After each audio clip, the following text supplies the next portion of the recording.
Antes de mergulhar nesta história incrível, considere se inscrever no canal e ativar o sininho.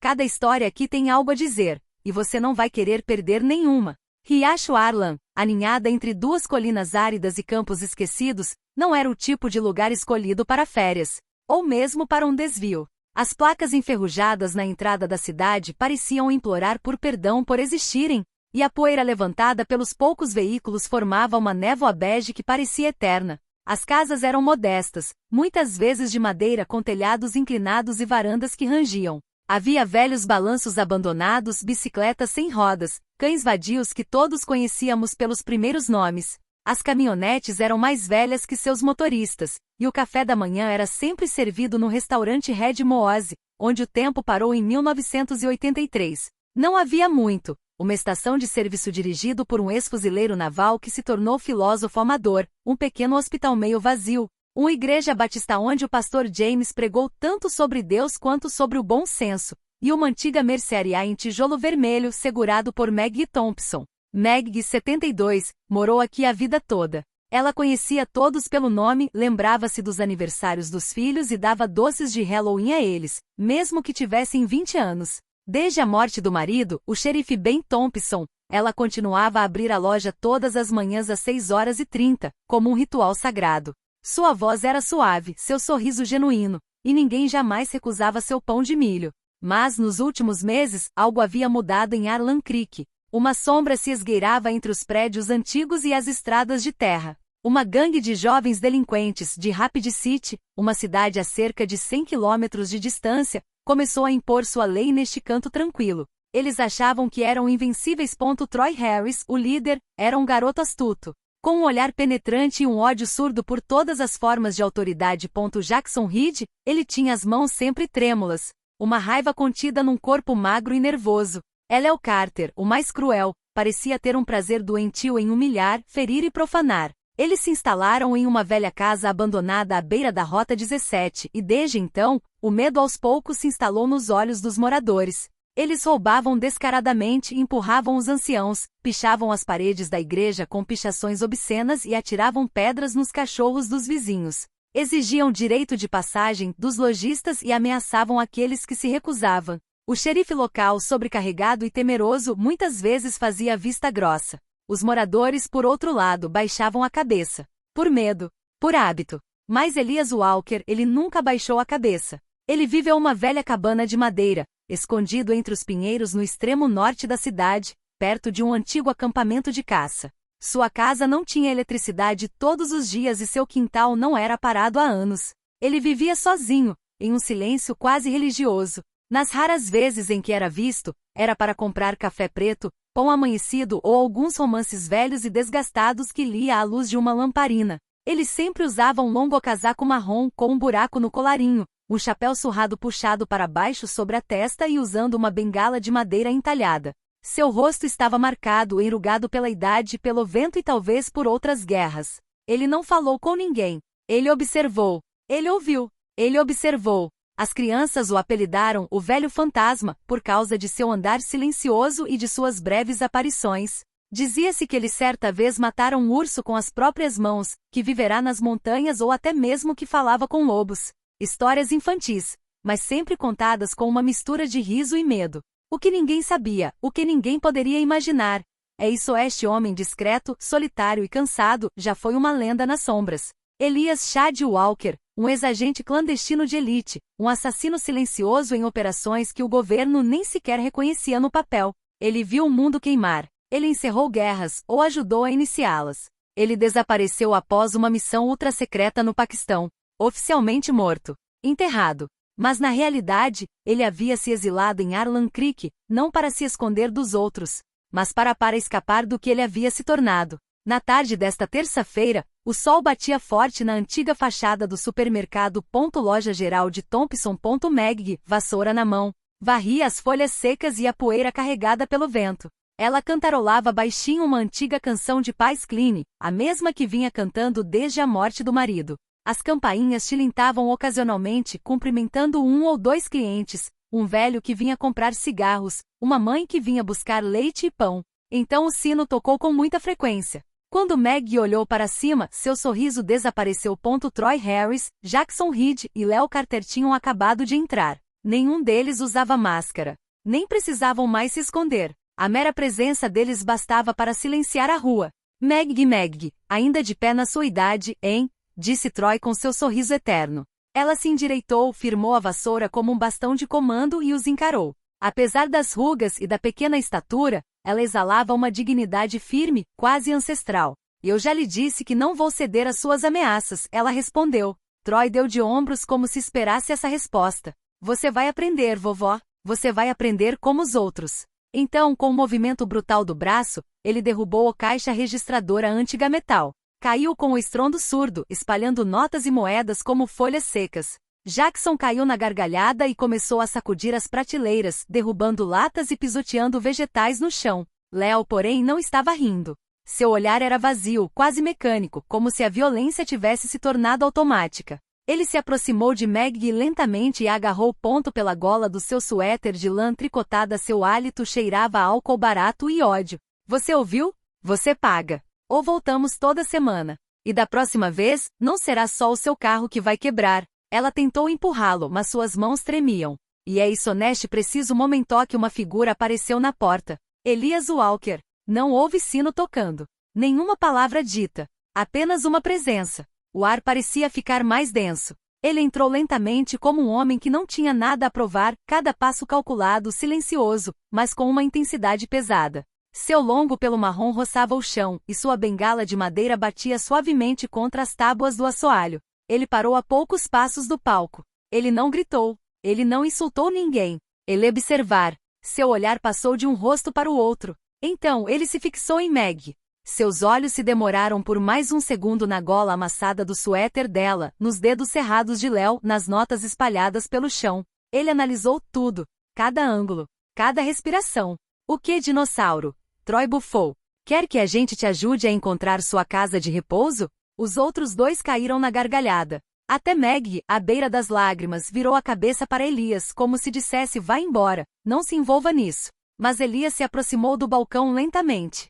Seu passo era calmo, fluido, silencioso, quase ameaçador. Ele apoiou a bengala na parede com lentidão deliberada. Suas mãos trêmulas desabotoaram o casaco, um botão de cada vez. E finalmente olhou para Leo. Sua voz quando saiu era baixa, áspera, cansada. Abaixe a faca, Leo. Um silêncio glacial caiu sobre a loja. Os olhos de Leo se arregalaram. Ele não havia sacado a faca, ainda não, mas ele estava com ele no cinto. Como esse velho poderia saber? E o que você disse, velho? Jackson rosnou, franzindo a testa. Elias não respondeu. Ele apenas olhou para cima. Era como se a sala tivesse se deslocado para outra dimensão. Seu olhar não era mais cansado ou velho. Era um olhar de aço. Um olhar sem emoção. Sem hesitação.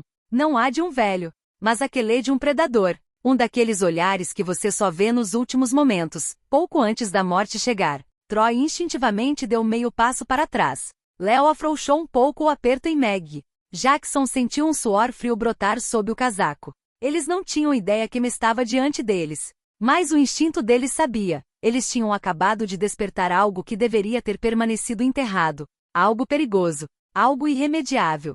O que se seguiu durou apenas alguns segundos, mas cada segundo pareceu se estender pela eternidade. Até mesmo câmeras de segurança, mais acostumado a filmar ladrões de doces ou discussões entre clientes, capturou apenas borrões repentinos, sombras cruzando o quadro, ruídos agudos seguidos de gritos. Foi tão rápido, tão cirúrgico, que até mesmo um olho treinado teria dificuldade para entender o que estava vendo. Tudo começou quando Jackson, o mais nervoso, movido pelo orgulho ferido e pelo desejo de dominação, brande uma hélice bata em beisebol e alumínio que ele havia escondido sob o casaco. Ele soltou um grito de guerra, mais para se tranquilizar do que para impressionar, e investiu contra Elias. Mas Elias não se moveu. Ele esperou até que o morcego estivesse a centímetros de seu rosto, então, em um movimento de relâmpago, ele girou para o lado. Agarrou o pulso de Jackson com um gesto preciso, quase delicado, e o virou com brutalidade controlada. E estalo se coreçoa. O braço de Jackson formou uma curva grotesca e desconjuntada. Ele gritou de dor, largou a arma e caiu no chão de ladrilhos, agarrando o membro quebrado como um animal ferido. Troy, atordoado, demorou um segundo a mais para reagir. Ele avançou, punho erguido, pronto para atacar às cegas. Mas Elias já havia antecipado seu movimento. Ele deu um passo para trás, virou 3/4 e então atingiu o fundo da garganta dele com a ponta da mão, exatamente entre o pomo de Adão e o externo. Não o suficiente para matar. Só o suficiente para tirar o fôlego. Troy desabou, tossindo, engasgando, segurando a garganta como se tivesse se afogado. O silêncio foi quebrado por um clique metálico. Leão, o impulsivo, finalmente trouxe à tona o que Elias sentia desde o início. Uma faca dobrável preto, brilhando sob a luz neon. Ele avançou, com a lâmina em frente pronto para apunhalar. Mas ele nem teve tempo de piscar. Elias saltou como um felino. Agarrou o pulso armador em pleno movimento, aplicou uma pressão tão repentina que os dedos de Léo se abriram por conta própria, liberando a faca. Com um giro, ele o desarmou. Com um segundo movimento, ele usou o impulso de Léo contra si mesmo e jogou-o violentamente contra a prateleira de cereais. Caixas de flocos de milho explodiram em uma nuvem de pó açucarado. 3 movimentos. Nem mais um. E de repente, tudo estava silêncio. Os 3 jovens jaziam no chão. Um gemia com o braço torcido. Outro engasgava com os olhos arregalados. O último, atordoado, mal se mexia. Não havia sangue, nem gritos de guerra, nem brutalidade gratuita. Apenas uma demonstração de maestria absoluta. E tudo isso durou 11 segundos. Elias pegou lentamente o casaco e colocou-o metodicamente sobre os ombros, como se estivesse a colocar uma máscara. Depois retomou a sua cana colocado perto do balcão e voltado para Maggie, congelada atrás de sua caixa virada. Suas mãos tremiam. Seus lábios murmuravam uma prece, ou talvez seu próprio nome, como se quisesse se certificar de que ainda estava viva. Seu olhar encontrou o de Elias, incapaz de encontrar o dele. Você está bem? Ele perguntou, sua voz profunda, mas surpreendentemente gentil. Ela assentiu, incapaz de responder. Lágrimas começavam a brotar em seus olhos. Ela abriu a boca para dizer algo, mas nada saiu. Finalmente gaguejou. Quem é você? Elias permaneceu em silêncio por um instante. Então, com um olhar que parecia ter viajado para longe no tempo, respondeu. Alguém que tentou esquecer o que era. Ele a encarou por mais um instante, como se quisesse ter certeza de que ela estava segura. Depois virou-se. E saiu novamente sem olhar para trás, seu passo lento, mas resoluto, como se essa cena fosse apenas um antigo eco de uma vida que ele tentou enterrar. O xerife Reggie Doyle chegou ao local cerca de 20 minutos após o telefonema de uma testemunha em pânico. Ele esperava uma briga de rotina entre jovens delinquentes. Mas ao passar pela porta da mercearia Thompson, a atmosfera o atingiu imediatamente. Silêncio, tensão, olhares desconfiados. 3 jovens, Troy, Jackson e Léo, jaziam no chão, dolorosamente conscientes de seus membros quebrados, mas ainda mais quebrados por dentro. Sem insultos, sem ameaças, apenas puro medo congelado em seus olhos. Maggie ainda estava tremendo atrás do balcão, incapaz de explicar o que tinha visto. Ele mal os tocou, ela sussurrou. Ele era, como um demônio silencioso. Ele se movia como uma sombra. Reggie mandou prender os 3 agressores. Então, pediu para ver as imagens das câmeras de segurança. O que viu o deixou arrepiado. Uma figura idosa, um casaco surrado, um gesto calmo, e em cerca de 10 segundos, 3 jovens foram derrubados com precisão cirúrgica. Sem excessos. Sem golpes desnecessários. Cada movimento parecia projetado para incapacitar sem matar, para ferir sem destruir. Era a arte. Fria, calculada. O trabalho de um profissional. No dia seguinte, Reggie retornou ao seu escritório e iniciou uma busca discreta, usando acesso que não estava autorizado a ter. Um velho amigo do FBI lhe devia um favor. Enviou-lhe alguns documentos classificados como somente para consulta.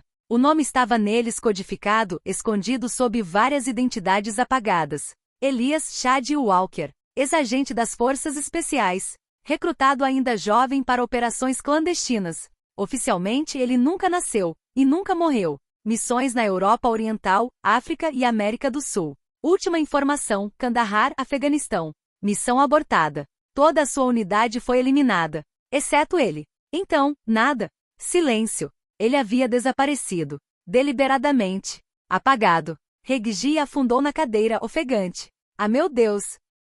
Ele não era um velho marginalizado. Era uma arma humana. Uma sombra que havia escolhido recuar. Mas por que aqui? Por que Arlan Creek? Por que a mercearia da Maggie? Aos poucos, ele compreendeu que aquele homem não buscava paz. Ele estava fugindo da turbulência interior, do tumulto do que havia feito. Ele não estava recuando. Ele estava se punindo. Vivendo sozinho, com livros, animais abandonados e silêncios pesados. Os 3 jovens foram transferidos para uma penitenciária federal. Não havia necessidade de acusação contra Elias, eles não haviam apresentado queixa. Nenhum deles ousou dizer o nome. Mas todos, ao chegarem, repetiram a mesma coisa aos guardas, aos outros detentos e aos psicólogos. Em Dakota, há um velho. Mas ele não é um homem. Ele é uma maldição.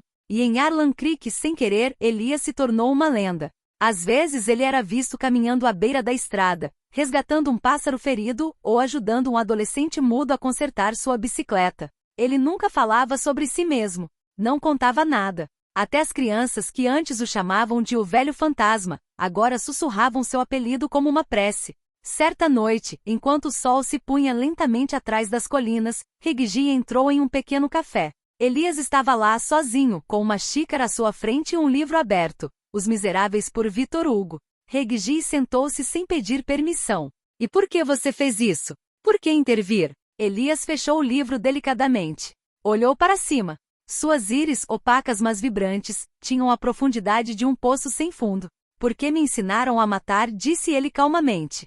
Mas ninguém me ensinou a ignorar a injustiça. Ele fez uma pausa. Eu queria que eles tivessem medo. Não de mim, mas do que poderia acontecer com eles se continuassem. Reggie assentiu lentamente. Ele entendia. Este homem conhecera a violência em sua forma mais crua, e agora tentava canalizá-la, transformá-la em algo suportável. Ao sair do café, Reggie percebeu que Elias não buscava perdão. Ele não o queria. Mas talvez no fundo ele estivesse tentando proteger os outros, do homem que ele havia sido. E nesta pequena cidade de Dakota, onde nada parecia acontecer, a sombra de um velho assassino continuava a observar, em silêncio, em paz, até que o mundo chame novamente. 3 anos se passaram desde o dia em que Elias pôs fim ao terror no mercado de Meg. 3 anos silenciosos, discretos, quase invisíveis, mas repletos de uma paz frágil. Então, numa manhã de outono, quando o vento soprava mais forte do que o normal, fazendo as folhas secas dançarem nas estradas de terra, Meg ficou preocupada. Elias não abria a porta havia 2 dias. Ela conhecia o velho leão bem demais para não pressentir que algo estava errado. Sem aviso, ela pegou a chave que ele lhe confiara, um raro gesto de confiança, e seguiu em direção à cabana dele, no final da trilha arborizada. As árvores se curvavam ao vento, o céu estava baixo, carregado de nuvens pesadas. Ela abriu a porta de madeira com cuidado. O interior era escuro, mas familiar. A velha poltrona de couro desgastada, o abajur sobre a mesa, pilhas de livros espalhadas. Ela se aproximou, chamando o nome dele com uma voz suave, quase trêmula. Então ela ouviu. Sentado em sua poltrona, com um livro meio aberto sobre os joelhos, Elias finalmente descansava. Seu rosto sereno trazia a marca do cansaço extremo, de um homem que finalmente depusera as armas. Ele parecia em paz, como se tivesse simplesmente adormecido após uma longa meditação.